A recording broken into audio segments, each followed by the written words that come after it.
الناس اللي كيوجهوا الناس لقينا بزاف، لقينا الكفاءه المغربيه اللي لقيناها الحمد لله هي اللي خدات المشعل. الان الحمد لله في كره القدم الان عطانا واحد رسائل كبيره. لو بغينا نطوروا اللعب من الناحيه البدنيه كاين الناحيه مثلا لونديرونس ولا فورس ولا فيتاس ولا سوبليس، هادو كلهم عوامل اللي كيبداو تقريبا كاين فيهم لاج دور وتتراعي اللي فيها مراحل التطور ديال السن اللاعب.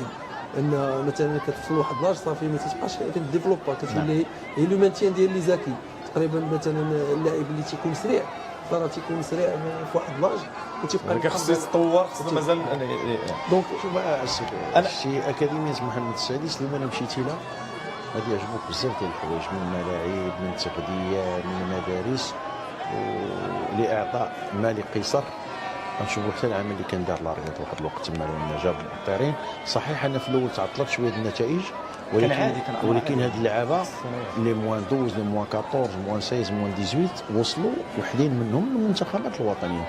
والان اللي كيشوف السونتر ديال المعموره كينبهر، لان جاو لاعبين من برا شافوا السونتر د المعموره فيه دي زوطيل 5 ايطوال، فيه دي تيران اكسترا اوردينير، فيه دي بيسين اللي بغيتي تلقاها في سونتر المعموره. انا غنبقى معك في نفس الاطار سي فؤاد، هو ان المعالم او البوادر لهذه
قلبي يا زلمة قولي لي كلمة راني نسيت راسي عيني شوفوا السما وياه.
bambino. Yes, bro. C'est ça, Morocco. C'est ça, Morocco. Ouais. Morocco different.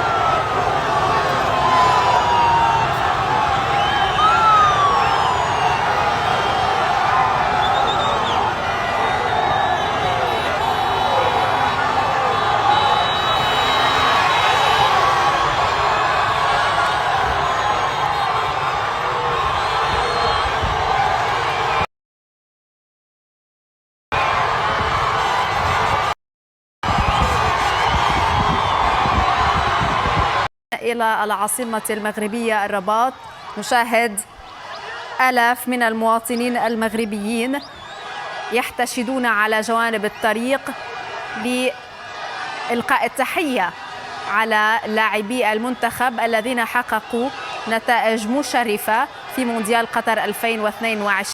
مطالبين بالاستقلال ديال البلاد، تعذبوا تألموا وعاشوا السجون وعاشوا رياضيون، الان مطالبون بنهضه هذا البلاد، المساهمه في النهضه التنمويه في هذا البلاد، عرفوا قيمه قطاع الرياضه ودوره الكبير في اشعاع يعني اي بلد. الرياضي اليوم الذي يخرجنا الى الشارع ويقيم لنا هذا، يفرض علينا هذا العرس ويفسح لنا هذا المجال ان نخرج الى الشوارع، ثم هذا الرياضيين اللي حققوا هذا الانجاز جعلوا على ان المنطقه ديال العرس اللي هي مدينه الرباط تتجمل وتفسح وتوفر شوارعها للاحتفال وكل طقوس الاحتفال كتهيئه. هذه هي الرياضه، هذه تبان حتى صور حضاريه جدا من طرف هذا الالاف من هذا الجماهير، يعني من بدايه من مطار الرباط سلا عبر مدينه سلا ثم العاصمه الرباط وختام بهذا الشكل، انه الاحتفالات ما زالت متواصله. هذا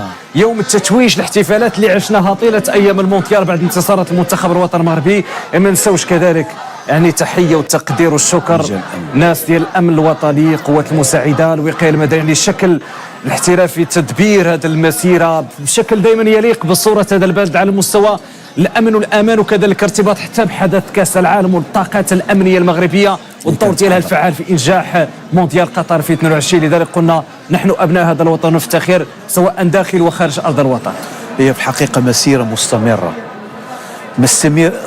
مسيره بدون قيود، مسيره تؤكد بالواضح والملموس على ان هذه المسيره مشت أو سارت بنظام وانتظام كتلك المسيرة التي عشناها في أيام المسيرة الخضراء. هذا النظام والانتظام يؤكد مدى الحب ومدى التشبث بالوطن ومدى تطلع لتحقيق قفزات نوعية أخرى لهؤلاء الشباب من أجل دفعهم لتحقيق نتائج على مستوى القاري، ولما لا كما كان قال هذا شيء كما قلت شيء مستحيل ولكنه واقع. الناس تشرف به لما تبحث عن الواقع كتلقى بان المغرب مشى بواحد التدرج، لان المغرب ماشي جا وقفز هذه القفزه النوعيه، المغرب مشى بواحد التدرج. هناك اكاديميه محمد السادس، هناك مركب محمد السادس، هناك العديد من الملاعب القرب التي ساهمت هي الأخرى في هذه النهضة الكروية. إذن انفتاح المغرب كذلك على قارة افريقيا بمجال كرة القدم، الشراكات، شفنا منتخبات كتلعب في هذا الوطن وشفنا دائما الإشادة بالتواجد ديالها في المغرب. محطة لجميع اللقاءات، لأن المغرب الحمد لله الآن يزخر بملاعب وبنيات تحتيه ابى من ابى وكره. اذا صور جميله جدا، صور رائعه، صور في يوم مشهود، في يوم تاريخي لهذه الجماهير التي كانت في الموعد وقدمت اجمل تحيه واجمل تكريم واجمل تقدير لمنتخبنا الوطني، المنتخب الوطني المغربي، باستقبال حافل باعراس، لا اقول عرس، هي اعراس اليوم عشناها طيله فتره الوصول ثم الجوله التاريخيه عبر حافله مكشوفه للمنتخب الوطني المغربي. اذا نتابع هذه الصور، عموما مواطنين، جماهير لا زالت تحتفل، هي تواصل الاحتفالات، ومن حقها ذلك، من حقنا جميعا انه نسعد بهذا الشهر اللي كان شهر تاريخي بكل ما تحمل الكلمه معنى، وهذا صور تكرر هذا المشهد، لكن اليوم نقدر نقولوا ختامه مسك بالنسبه لهذه الاحتفاليه. لا اكيد، لان كان لابد من هذه الوقفه وكان لابد من هذه المحطه.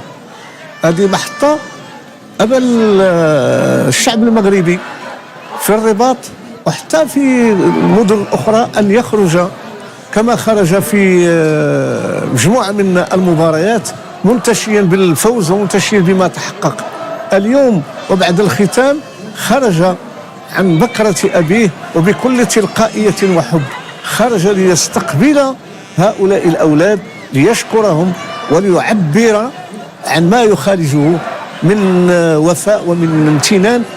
وهذه هي الأشياء التي تحفز هذا الجيل ديال الحاضر، ولكن تشجع أيضا البعض. غتكون حافزة لهذا المجموعة الآن أنا تشتغل الآن. الرهان المقبل سيكون هو كنعرفوا البحث عن كأس إفريقيا التجاوب والتلاحم بين جميع مكونات الشعب المغربي. وأنتم كتلاحظوا في شارع محمد الخامس إلى مسجد السنة تلاحظ بأن العديد من المواطنين ومن الشعب المغربي الذي أتى من مدن أخرى ليحضر أو ليؤرخ هذه اللحظات التي ستبقى لحظات منقوشة في ذهنه لا تنمحي مع مر السنين، لأن ما تحقق ليس بإعجاز ولكن هو بفضل تخطيط محكم وبفضل إرادة صلبة وبفضل استراتيجية محكمة استطاعت أن تبوئ المغرب وأن تجعله في مصاف الدول الأربع العظمى في كرة القدم.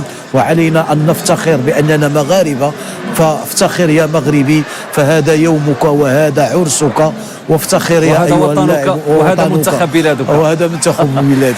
2022 سنة التاريخ، وداد عصفة الأبطال، نهضة كاين كأس الكونفدرالية، سوبر نهضة البركانية، التألق بالنسبة للمنتخب بالنسبة لكرة القدم في بطولة كأس افريقيا وصل الفاينل. بالنسبة للسيدات نادي الجيش الملكي التتويج بعصبة أبطال إفريقيا سيدات. المنتخب الوطني تأهل لكأس العالم لأقل 17 سنة. كذلك الآن بالنسبة للمنتخب الأول سيكون متواجد في كأس العالم 2023.